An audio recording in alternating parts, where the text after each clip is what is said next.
The Palestinian Ambassador to China Fariz Mehdawi is urging Beijing to play a role in ending the Israel-Hamas war. He spoke with hosts Rishaad, Salamat and Yvonne. You're there in the Chinese capital. What would you like the Chinese government to do in terms of foreign policy as an interlocutor, if anything at all? Well, of course, we would like to have China on board with all other players who can really put an end to this, what I should call it, genocide, bloodbath. I mean, this is the most urgent thing. We need to stop what's going on. It's people are dying, and we need to address this situation. It's the obligation of the international community, in which China is responsible as well. This is why they're sitting at Security Council, and this is what we expect from them, to join hands along with others. Mr. Blinken is already in the region. Many European leaders are there, and I think there is special envoys is going on. Mr. Wang Yi had spoke a lot. We are urging, not only Palestinian, but the all Arab countries are urging everybody. We need joint, coordinated efforts really to make this happen. This is a responsibility to the international community in which China needs to play its role. Ambassador, what do you, I mean, we're all watching and waiting. I'm just wondering, just given this warning that we heard from Israel about this evacuation in Gaza, what are the implications? Are you expecting or think the chances of a wider conflict here could actually be increased now? It cannot happen. It cannot happen, practically speaking. It cannot happen. Where they will go? I mean, to Sinai? I mean, who is going to be the host? Egyptian, obviously, which is right for them, and we support that, is not really the home for Palestinians. Palestine is the home. If they are, welcomed in Israel, they can cross the border just to the north and be taken care of while the action is taking place. So it's not realistic, really, to intimidate the Palestinians to go out. Anyway, there is no reaction from our side to a signal of intimidation, acceptance by the population itself. Anyway, that did not happen in the past. It will not happen today. So people should look for a practical, realistic thing to put an end to what's going on. Let the people stay where they are, where they belong. And anyway, most of those people, by the way, for the information of the audience, 90% of the Gazans are original refugees. They came all the way from Haifa, Jaffa, Lud, and all those regions which used to be called Palestine in the past, which is Israel proper right now. So why they should travel right away? I mean, we have already 6 million refugees already in Lebanon, in Jordan, in Syria. I mean, do we need another wave of refugees of Palestinians?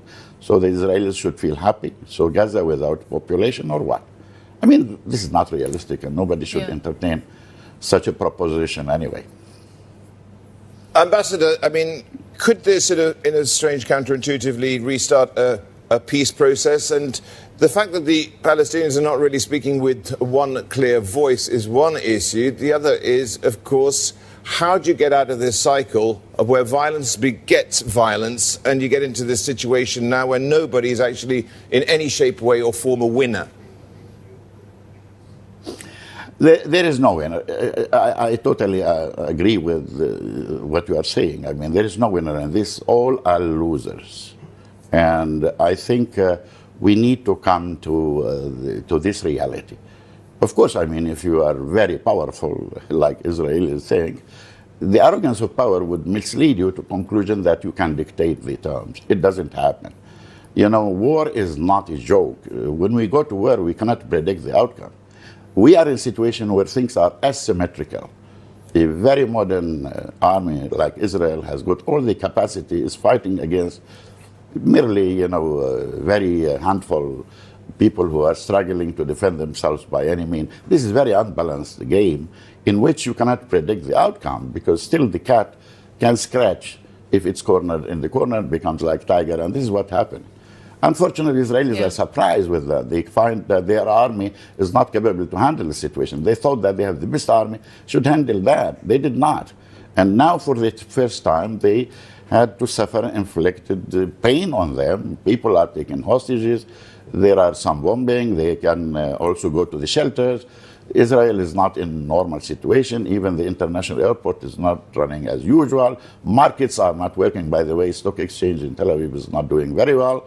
It's very vulnerable, small state by every standard, but they think that they are a superpower and they can dictate the terms and they can expand settlements, they can maintain this. They tried in the past and they are running out to face reality. We need to help them realize that at the end of the day, we have to find a solution.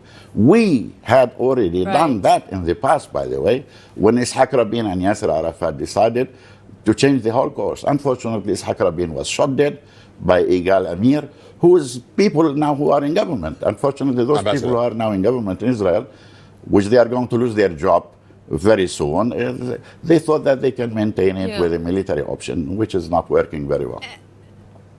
Ambassador, we talk about the diplomatic efforts we're seeing from the U.S. as well. You mentioned a little bit about what China could do. I'm just wondering, does Palestine want the likes of Iran or any Arab nation to get involved now?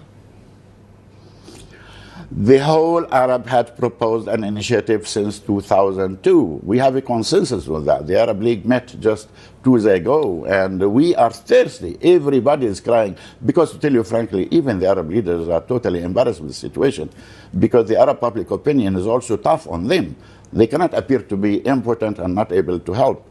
At the same time, what they can do, practically speaking, they are offering every initiative after initiative, and there is no response from the other side. And instead, what the American, unfortunate administration trying to jump over Palestine by trying to bring normal relation between Israel and the Arab countries, whom they have no differences, actually, literally speaking, with Israel. I mean, Israel has no problem with Bahrain, nor Emirates, nor any of the other countries. The real problem is at home, here, inside Palestine, inside Israel. This is where the issue is. By ignoring that, trying to sidelining out, doesn't help at all. You have to address the core issue. These are the root issue of the whole conflict in the Middle East. It cannot be marginalized. It cannot be overpassed. Ambassador, very, very quickly, do you have any evidence that Iran was implicated and behind what happened with this Hamas attack on Israelis?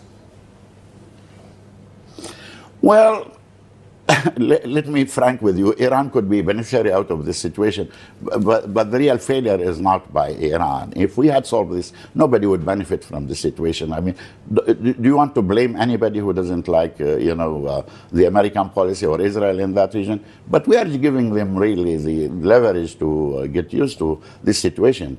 Maybe they are, in a way, indirectly, would be happy to see Israel in big trouble or the American big trouble with their allies when in a situation. But are they the instigators? Are they ones who are? Not a single Iranian in Gaza, by the way, or in Palestine. All what's happening is between us and our next neighbors, the Israelis, and we have to find a solution to that. We cannot run away and look to blame others at a time when we can do the peace and we can solve this problem, which is long overdue. That's Palestinian Ambassador to China Fariz Mehdawi speaking with hosts Rishaad, Salamat, and Yvonne. For more conversations like this one, subscribe to the Bloomberg Talks podcast. I'm Dan Schwartzman. This is Bloomberg.